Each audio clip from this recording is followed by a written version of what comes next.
Hi, my name is Makena Hammond, and if you want to learn more about my play, Black Woman in Deep Water, watch this video. When did I fall in love with theater? I think I was probably about 5 years old. My mom has always been a storyteller, and we have this great tradition in our family. And so she entered into a talent contest, and she just gave me a little part. She's reciting a poem, and it was very dramatic. And she gave me a little part. But on that night, we practiced it forever. But then, like on that night, somehow I took what she was saying, like it was real, like it was in real time. And I let out a big yelp, and I was really into it. And then the crowd just went, ah! And I was like, oh, this is cool. And we won. So yeah, I think that was the first time I fell in love with theater and realized like being there with people and in the moment is something special. When did I fall in love with writing? I think that also started when I was very young too. I used to write little poems that I could perform for my class, and I'd always ask my teacher, like, if we have a few extra moments, can I perform my poem for the class? And they were little things like poems about my pencil. I had one that was like, oh pencil, I promise someday to give you something if you give me an A or something like that. I can't remember the exact words. But I would do those and people would just love them. And I just started writing all the time. I would write every day and people would encourage me. And then I went into a completely different field. I went into medicine. And I guess that's a longer story than I have time for here. But when I realized I wanted to act again, I also realized that the kinds of things that I wanted to do weren't really out there, and that I was probably going to have to write the things that I was passionate about and tell the stories that I wanted to tell. So yeah, so that's when it became an obsession for me to be able to do what I want to do. I think there's this participation, there's this dual participation on the audience's side as well as the performer. And there's this feeding that we do with each other that is just not replicable on film and TV. I know with my show that I'm doing, there is a lot of like recall that I do with the audience. And, I really feel like with the theater, you take an audience on a journey, and they really feel invested in going with you on that journey. And I'm kind of one of those typical LA persons that's into like, vibes and all of that. And I just really believe that, when you're together, there's something that there's some participatory wavelength that just happens that creates magic that is new every time. And I just love that. What is my process? I think in terms of my writing process, I'm still figuring that out. Because in terms of writing stage works, I'm relatively new to that. So for this particular project, I was given the idea because I was in conservatory training, and they asked us to write a 15-minute solo show about someone who actually lived. And, so I did a lot of research about things that I thought would tell stories that I'm passionate about, African American stories, women's stories. And I watched a lot of documentaries and things like that to kind of figure out who I wanted to do. And then once I heard Margaret Garner's story, I was frantic about getting as much information as I could about her, and wanting to really be true to her story, and also not. I wanted to be honest and true to her story and not water it down, even though it's a very tragic story. But I also wanted to leave my audience with a sense of hope. And so I spent a lot of time just trying to focus on what I wanted to leave the audience members with. What was the feeling? And then I kind of worked backwards from that. And then I also spent a lot of time trying to figure out what my connection was to her. Why, because I felt it on a spiritual level that I need to tell this story. And there were a lot of coincidences between her and I that really pulled me to tell the story. Like, for instance, her her and her husband's names are the names of my own parents, and they have a daughter who was born on the same day. And when they were arrested, they ended up in Hammond Street Jail, which was my last name. So I knew there was like some kind of, connection that was pulling me to tell the story. But also I wanted it to be, I wanted to find out a deeper way to connect with that story. And so I did a lot of research about my own background. My father's from Ghana. And, I learned a lot from him about our culture, but I wanted to kind of dig deeper and figure out what are those connections between African culture from the motherland and African American culture, and how those things have intertwined in the past and now. And so once I figured those kind of groundwork things, that's kind of how I built my writing. And then I was just writing and rewriting and rewriting. I'm still rewriting. Probably did 1,000 drafts, and have other people read my work as well, so that I know that I'm being clear with my message. So I first learned about the Hollywood Fringe Festival from a colleague of mine. So I had performed my solo show, my 15-minute solo show of Margaret Garner. And one of my colleagues who has participated in the Fringe Festival said, "Oh my God, that was amazing. You have to enter into the Fringe show." And I'm very new to LA, so I had no idea really what that was. And so once I did research about it and found out not only what it was, but what it means to the artist, because I am still looking for that community feeling of being, having, I went to conservatory, so I do have some actor friends, but having just a larger, I guess, tribe of artists and actors. And I found out that the Hollywood Fringe is really, caters to that, just fostering a sense of community. And that really excited me. And so with this piece, I knew I wasn't done telling the story because I was limited by the 15 minutes that we were given.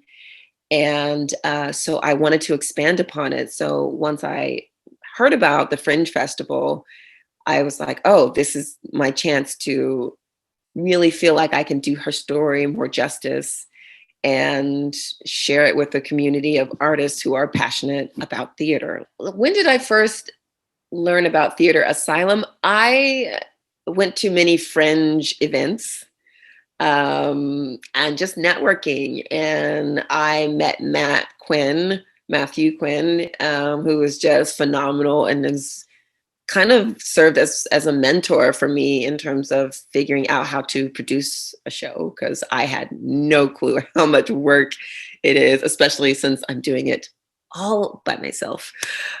So I met Matthew Quinn at one of these mini events, and he told me about some of the things that he does. And I just thought it was fantastic. And I've just kind of been, on his coattails ever since, just soaking up the breadcrumbs that he leaves behind. Well, the idea of the story for my play was inspired by a true story about Margaret Garner. And I wrote it. It started off as an assignment at my conservatory.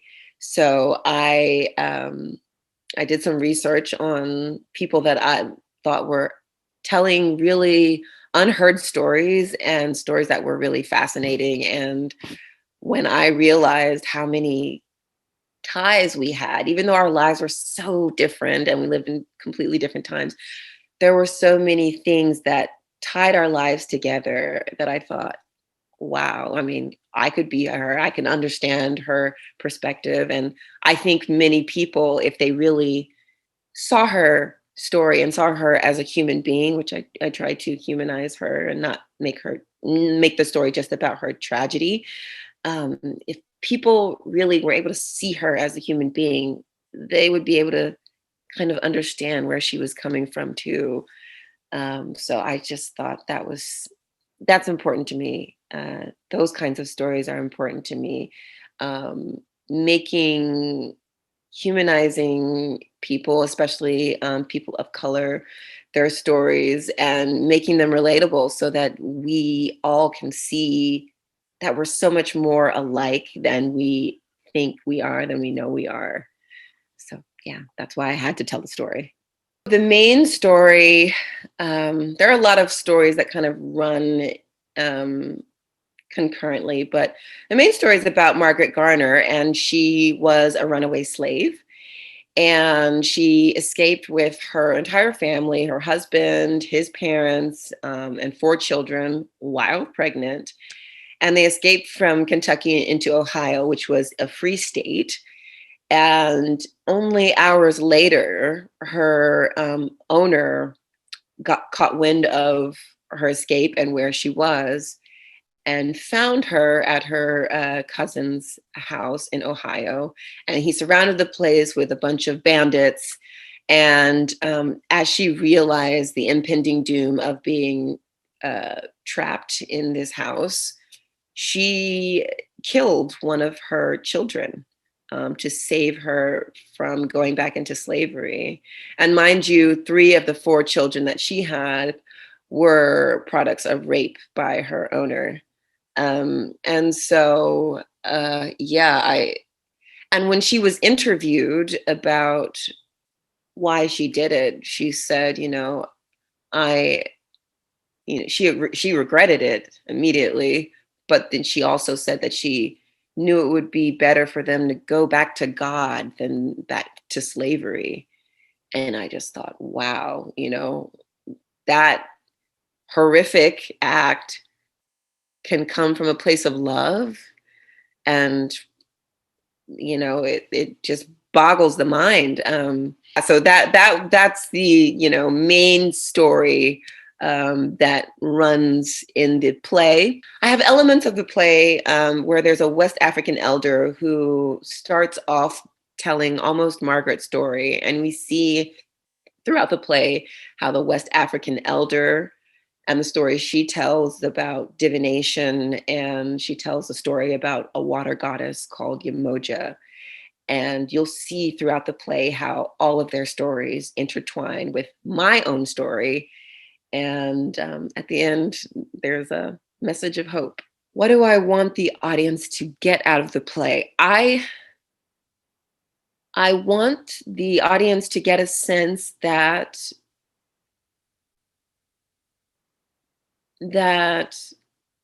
at the end of the day, we are more alike than we are different. And I want them to get a sense of understanding of where Margaret was in her head at the time. Because I think there were probably elements of PTSD that were probably happening at that moment. And I want them to have compassion for her. And I want them to also feel a sense of hope and healing from that. I want them to feel a sense that even though these things, we have this horrific past, we have this horrific history, that we can somehow heal that by trying to understand each other. I'm doing just the live. I just feel passionately about theater being theater and it happening when it happens, and the magic that's there with the people there. And I just don't know how it's going to translate via video. So I'm going to have a videographer film it so I can take a look at it, and I might stream it if I think it works. But I just believe in the magic of the theater and how it happens with a live audience. And I just don't see um, film capturing that uh, in its true essence. Why should people come see my show at the Fringe Festival? Because it's awesome, number one. Um, um, I think people will not, I think my show offers audiences a really well rounded experience because there is drama, there is laughter, there is, there's me just really interacting with the audience. And then, as I've said before, there's a message that leaves you, even though I tell this horrific story, there's a message that kind of leaves you feeling like, yeah, we're okay. And I hope the audience leaves feeling really good and like they learned something and they felt something powerful. What am I looking to see during my performance? I think I'm looking forward to seeing how the having an audience really transforms my performance. Um, I've only been doing it in front of audiences of 3 or 4 right now. My team, and it's changing all the time, just with the amount of people. I when I originally did the piece, the 15-minute piece, I had maybe about 10 people in the audience, and it was different then. And I've expanded it, and so now there are elements that I've never tested in front of an audience, and there's more interaction with the audience. And I'm really looking forward to like actually connecting with people and seeing their faces and seeing their reactions and being able to incorporate that live on the spot into what I'm doing, what I'm feeling. So yeah, that's exciting, and it's also terrifying. But just because I'm a control freak, but I'm looking forward to letting all that go and just being there with the people in the audience. Why should people go to the Hollywood Fringe Festival? I think the Hollywood Fringe Festival offers a wide range of experiences. Like I said, this is my first Fringe Festival, but I have been networking with people. And from what I've been able to see about, people's previews and things like that, I mean, there's interactive shows that are even more interactive than mine. And there's a lot of concepts that I wouldn't have even fathomed. There are some shows that don't even have prescribed endings, and it all depends on who's there. And I think that's so exciting. So I think people should attend the Fringe Festival because they're going to experience things that they've never seen before. They're going to be able to interact with their community more. And, and also live theater is just coming back, so that in and of itself is exciting. And I think there's going to be a new energy that emerges from this long hibernation period that we've had. Well, I think the Hollywood Fringe Festival is important because it gives artists like me a platform to share the things that we think are important.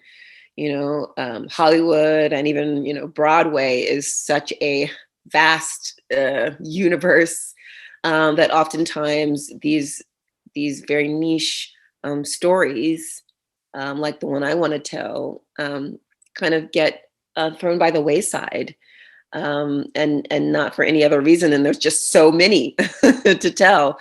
And so I think the Hollywood Fringe Festival kind of narrows that down and allows people who are passionate about theater and have something that they think is important to say, a platform to do that. And I think as far as the community supporting artists, I think that's important too. Not only because I want butts and seats, but also um, because I think community in and of itself is important. And I think COVID has um, taught, at least me, but I think COVID's taught a lot of people that the quality of our lives are the quality of our relationships.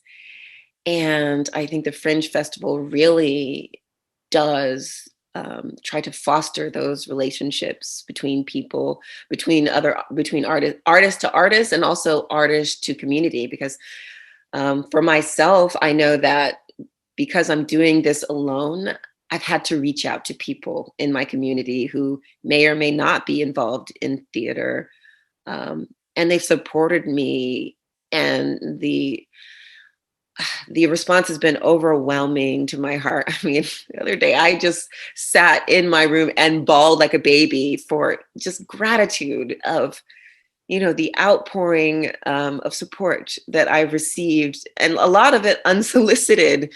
And I think that just does something for, it makes me want to weep right now. I think that just does something for humanity. Oh, there's so many differences between doing a solo show and doing an ensemble show.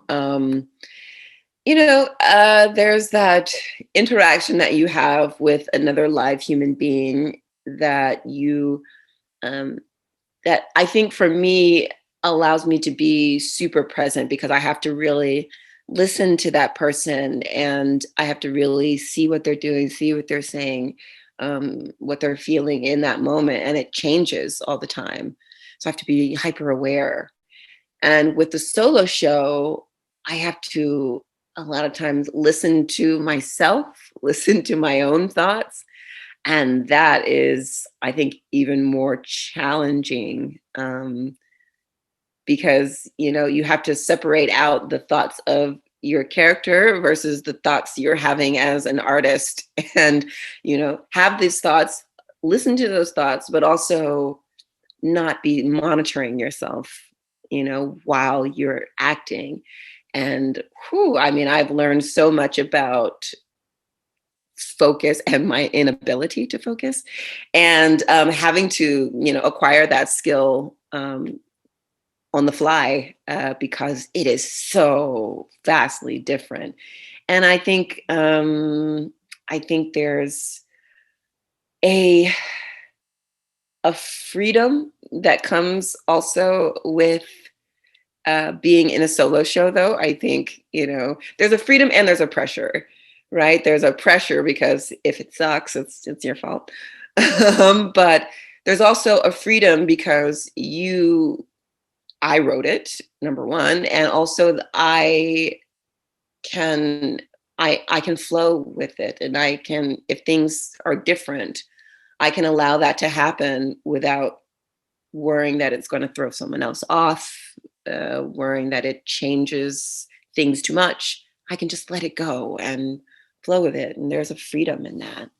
Hi, my name is Makena Hammond, and if you enjoyed our conversation about my play, Black Woman in Deep Water, please feel free to join us at the Hollywood Fringe Festival. We're having 4 runs of my play, and it's going to be fantastic.